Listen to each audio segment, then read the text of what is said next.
এইটো KTM Duke 390 BS4 মডেলৰ এইটো চাইলেঞ্চাৰ, এইটো এক্সজষ্ট বুলি কওঁ আমি। এইটো অতি সহজে আমি খুলি ল'ব পাৰোঁ। ইয়াৰ আপোনাৰ কি হ'ল, চাইলেঞ্চাৰটো লুজ হৈ গ'ল। এই ৰিপিটখিনি যিখিনি আপুনি দেখি আছে, এই ৰিপিটখিনি লুজ হৈ গ'ল, কাম নাইকিয়া হৈ গ'ল। ইয়াৰ পৰা মানে এই কিনাৰটো দি দিছে, ৰিপিটৰ লগত যিটো অলপ মেল খাই আছে, সেইফালেদি আপোনাৰ বতাহটো ওলাই, মানে যিটো হাৱাটো এইফালেদি লিক হৈ ক'লা পৰি গৈছে, আপুনি দেখিব পাব। গোটেই হাৱাটো চাইলেঞ্চাৰৰ পিছফালেদি ওলাই যাব লাগে, কিন্তু এইফালেদি ওলাই নাযায়।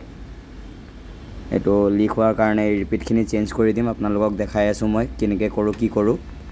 এয়া ৰিপিটখিনি কাটি উৰাই দিয়া হ'ল। কাটি উৰাই দিয়াৰ লগে লগে দেখিব পাব চাইলেঞ্চাৰটো কেনেকৈ এক্সট্ৰাকৈ ভাগ হৈ যায়। এই যিটো নলকিটো দেখিছে, ইয়াৰ ভিতৰত আপোনাৰ গ্লাছ হল থাকে, যিটো চাউণ্ডটো কণ্ট্ৰল কৰি ৰাখে। যিটো এইটো দেখিব পাব ক'লা পৰি গৈছে, এইটো হয়েই ক'লা, গ্লাছ হল বুলি কয় ইয়াৰ ভিতৰৰ যিটো কপাহ জাতীয় বস্তুটো।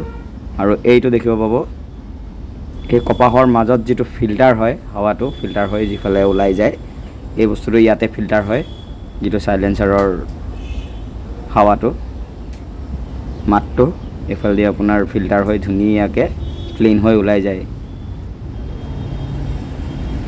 এইটো এতিয়া ৰিপিটখিনি কাটি উৰাই দিয়া হ'ল ইয়াৰ।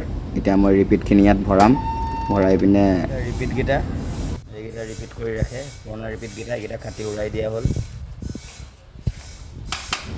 এতিয়া নতুন ৰিপিট ভৰোৱাৰ ছিষ্টেমটো, এই ফুটাটো আপোনাৰ যিটো হল আছে, হলটো ক্লিয়াৰ কৰি লোৱা হৈছে যাতে একো নাথাকে ভিতৰত, নহ'লে আপোনাৰ ৰিপিটখিনি নোসোমাব। ক্লিন হৈ গ'ল। এতিয়া ৰিপিটটো ইয়াত ভৰাই দিওঁ। ভৰাই দিয়াৰ পিছত ইয়াত ধুনীয়াকৈ সোমাই গ'ল। আপুনি চাই যাব ৰিপিটখিনি কেনেকুৱা ধৰণে মাৰা হয়। এইবিলাক জানি থ'লে ভাল আৰু নিজে কেতিয়াও টুপি নাখায় আপোনালোকে। চাই লওক, ভালকৈ চাই লওক। এইটো আপোনাৰ ৰিপিটটো যিটোৱে মাৰি দিয়ে, ধুনীয়াকৈ ৰিপিট কৰি দিয়ে। এইটো চাই যাওক, এইটো ৰিপিট হৈ গ'ল। এইটো এটা,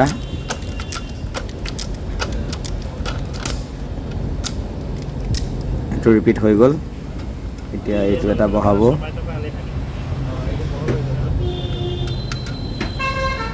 এইটো বহাই দিয়া হ'ল। বহাই দিয়ে, এইটো এতিয়া ৰিপিটটো কৰি দিয়া হৈ আছে।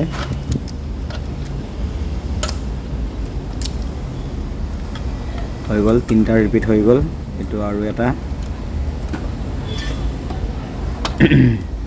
গুটকা দি ল'ব লাগিব। এইটো ৰিপিটটো হৈ আছে। চাওক পদ্ধতিটো কি হিচাপত ৰিপিটটো হৈছে, সেইটো চাওক। আৰু এটা বাকী আছে, এইটো সোমোৱা নাই। ৰিপিটটো চাপ খাই আহি থাকে, বস্তুটো ধুনীয়াকৈ ভিতৰৰ ফালে লক কৰি দিয়ে, বহুত জামকৈ লক কৰি দিয়ে। হৈ গ'ল, এইটো ক্লিয়াৰ হৈ গ'ল। এতিয়া হিলি থকাৰ কোনো কাহিনী নাই।